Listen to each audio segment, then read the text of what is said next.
Alô amigos, beleza? Tudo certo? O Atlético tem um problema, tá?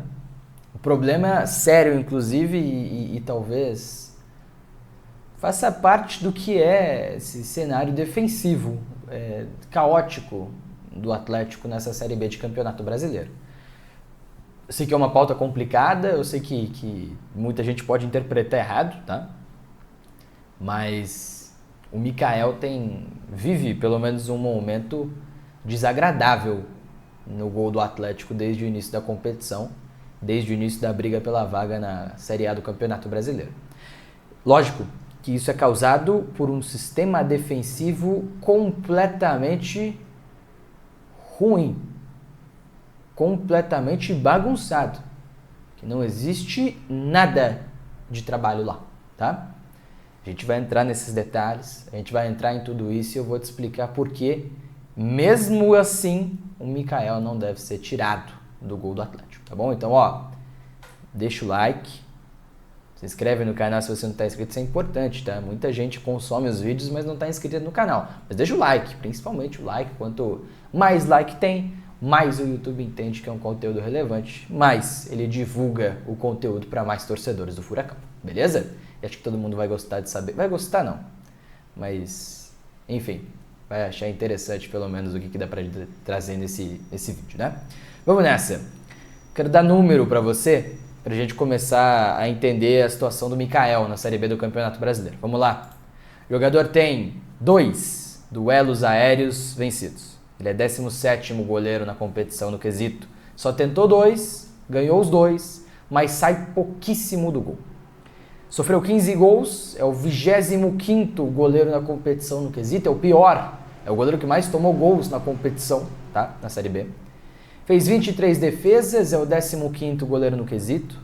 Sofreu 38 chutes, é o 6º goleiro que mais sofreu chutes nessa Série B, o que mostra como é exposto demais. Os gols evitados, ele tem menos 2,25, eu já vou te explicar, mas ele é o pior goleiro da Série B no quesito, tá? 80% de acerto nos passes, 21º goleiro na Série B neste quesito, que é ruim, sim, é bem ruim. Tem goleiro com 95% de aproveitamento, ele tem 80%, é ruim.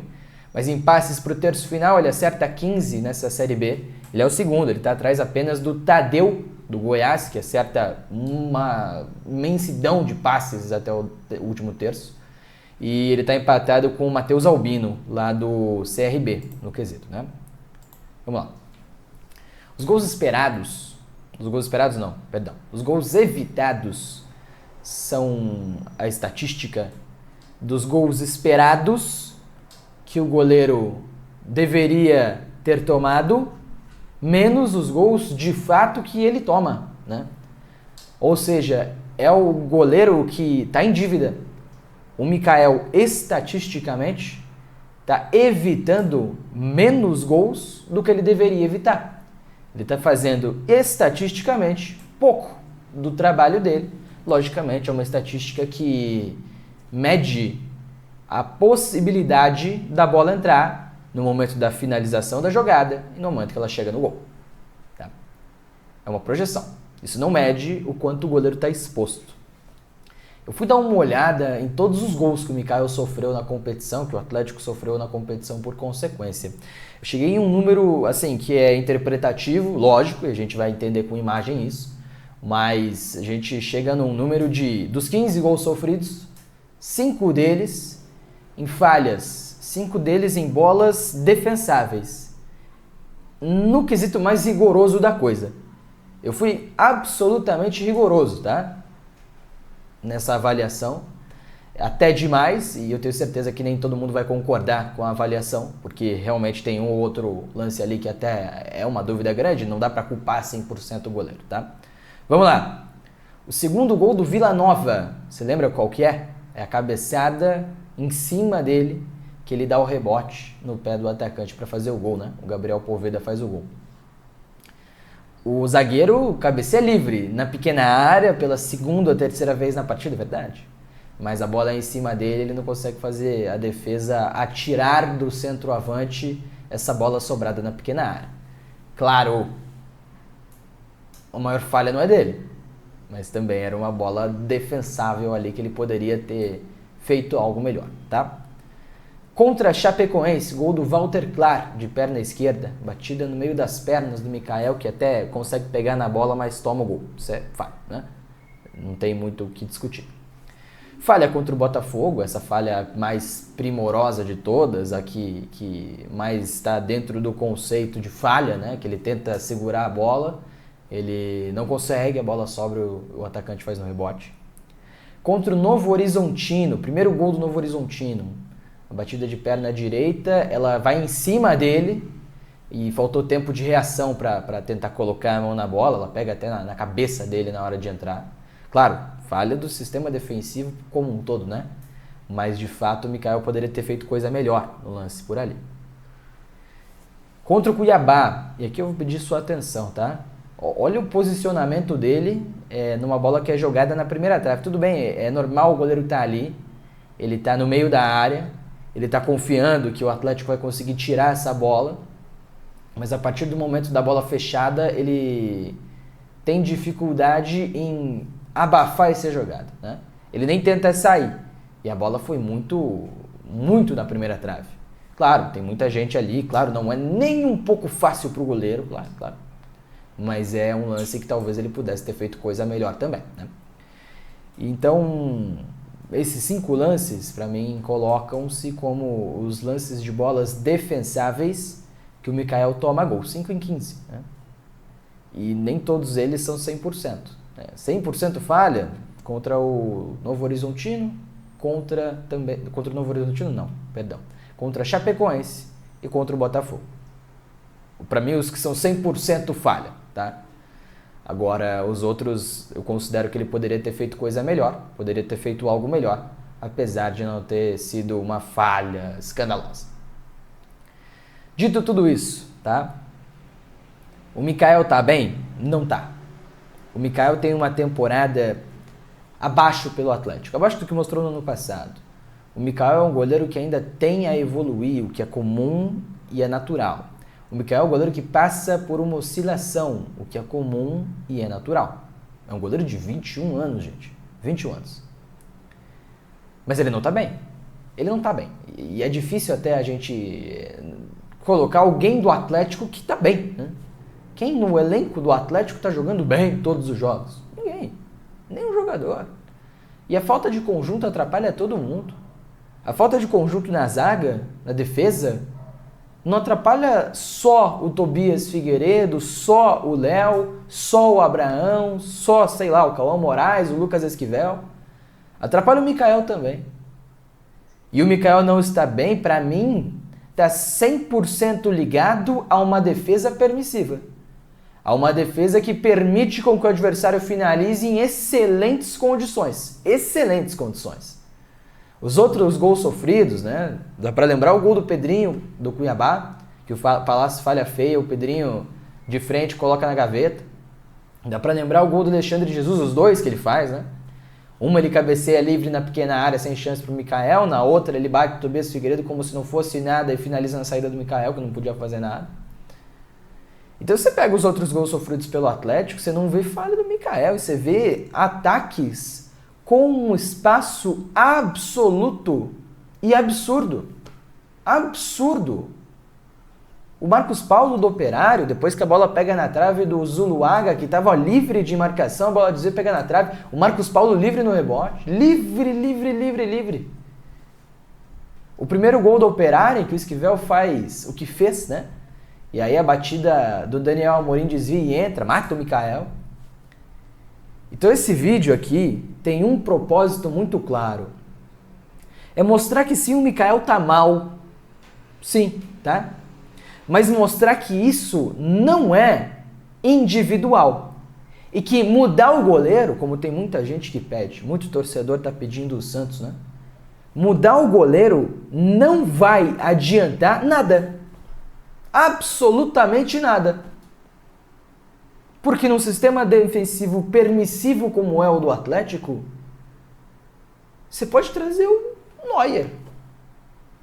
Você pode trazer o Didi Donnarumma, que para mim é o melhor goleiro do mundo dessa temporada europeia. Não adianta nada. Goleiro exposto vai tomar esse tipo de gol. E aí a lenda do chama-gol aparece, né? Não existe chama-gol, chama-golaço, que é ainda pior, né? Não existe chama-gol. O que existe é defesa mal protegida. O que existe é goleiro mal protegido pela sua defesa, né? E aí vai tomar gol mesmo, vai chamar gol mesmo, né? Então é um goleiro que, assim, gente, o óbvio tem que ser falado, né? É um goleiro de um potencial tremendo, é um goleiro de uma qualidade inacreditável pela idade que tem. É um goleiro que nos pênaltis tomou o primeiro gol de pênalti na carreira dele nessa Série B do Campeonato Brasileiro. Tinha pego todos os outros ele pegou. Tirando, logicamente, disputas, né? Mas em tempo normal, com bola rolando, entre aspas, ele pegou todos, né? É um cara que tem impulsão, é um cara que tem boa técnica, é um cara que bate bem na bola, com as duas pernas. Mas é um cara que não está sendo ajudado pela defesa. Tá mal individualmente. O Léo também tá. O Tobias Figueiredo também tá. O Abraão também tá. O Esquivel faz um último jogo contra o Operário muito abaixo. Tá todo mundo mal. Todo mundo mal. Então, se você for trocar todo mundo, as reservas também estão mal. E serão piores dos que estão em campo em 90% dos casos. Então, se a gente for nessa, cara, se a gente entrar, a gente como imprensa, né, digo, quem cobre o Atlético, quem tem o canhão aqui do microfone, né? Se a gente entrar nessa, velho, pra onde que a gente vai? Que análise que a gente vai fazer? Se tá todo mundo mal, eu acho que o problema não é só individual, não, tá? O problema é conjunto. E aí resta esperar que o Odair Hellmann consiga, no trabalho dele, diminuir essas falhas, baseando num conjunto bem montado, ou minimamente montado, porque não existe conjunto. Não existe coordenação, né? Não existe. É o que eu falei do Abraão, é o que eu falei do Léo Pelé. Tão bem? Não tão bem, longe disso. Mikael também não está bem. Mas existem falhas claras e existem caminhos para controlar essas falhas. O Léo Pelé é um cara abaixo na bola aérea, e sempre foi e sempre vai ser. Sempre vai ser. Pela característica do jogo dele. Então você tem que fazer algo para proteger essa falha ruim, esse lado ruim do jogo. O Abraão é um cara lento, muito lento, absolutamente lento, assim como é o Tobias Figueiredo. Então o Odair Hellmann e a comissão técnica do Atlético tem que trabalhar para proteger esse lado ruim dos dois jogadores, né? Faz o Abraão dar 2, 3 passos para trás. Faz o Abraão não fazer uma linha, ou trabalha numa linha de impedimento extrema, ou trabalha com o Abraão nesse degrau com 3, 4 passos para trás, para não ter que correr tanto atrás assim dos marcadores, dos atacantes que ele vai estar marcando, né? Quais são os erros do Mikael, as falhas da característica do Mikael? É um goleiro que sai pouco, sai muito pouco, então protege mais a primeira trave. Coloca o Renan Peixoto, coloca o Allan Kardec, jogadores altos e de imposição nessa primeira trave, para quando essa bola for alçada eles terem essa impulsão necessária para disputar. Coloca o Falcão, coloca o Felipinho, jogadores mais fortes fisicamente para atrapalharem os atacantes, os cabeceadores adversários, para fazer com que eles não consigam chegar inteiros e em projeção na bola, né? Fazer o bloqueio, né? Colocar o corpo na frente, cansar os caras. Alternativas existem, só que elas têm que ser trabalhadas. E assim, o Odair Hellmann não tem culpa nisso, não estou falando que tem, tá? Há pouquíssimo tempo ele está no comando, são hoje dia 4, acho que 15 dias vai completar que ele está no comando, né? Não dá para fazer nada em 15 dias, mas até domingo, até sábado, que é o último treinamento, eu acho que o Atlético poderia ter essa situação controlada, principalmente na bola aérea. Principalmente na bola aérea, tá? Principalmente na bola aérea. Então, para amarrar tudo isso, o Mikael tá mal. Não tá bem, não tá bem. Todos os jogadores, exceção do Cauã Moraes, todos os jogadores da defesa do Atlético estão mal também. Então o problema não é só individual. Falta conjunto. Falta trabalho. Falta coordenação. né? Então não é por isso que o Mikael tem que sair do gol. Até porque assim, você fala, pô, o Mikael é um goleiro que tem dificuldades nas bolas alçadas, que sai pouco do gol, que não consegue abafar tantas situações, né? Olha o Santos. Lembra do Santos? O Santos também tem essa dificuldade. Também é um goleiro que não é tão alto assim. Pouca envergadura. Talvez ele sofra com a mesma coisa. Né? Não dá pra gente cravar aqui que o Santos seria melhor que o Mikael, talvez só pelo lado da experiência, mas o Santos em muitos momentos pelo Atlético foi um goleiro que sentiu o peso das decisões, né? O Santos tem algumas falhas em momentos decisivos, tem momentos decisivos em que ele é enorme também, e isso é inegável, tá? E aqui eu não tô tentando manchar a trajetória do Santos, que é impecável pelo Atlético. O Santos, em alguns jogos importantes, não conseguiu ter um rendimento tão interessante também, né? Então não dá para cravar que o Santos, por ser mais velho e mais experiente, é um cara que vai resolver o problema no gol do Atlético. De novo, o Atlético tem problema sim. O sistema defensivo é um enorme problema do Atlético. O Mikael não tá bem na temporada, longe disso. Mas acho que a análise, a explicação tem que ser mais profunda e a proposição de uma solução tem que ir um pouco mais longe do troca agora, troca o goleiro. Não é isso. Não é, pelo menos na minha opinião, respeito a opinião de todo mundo, tá?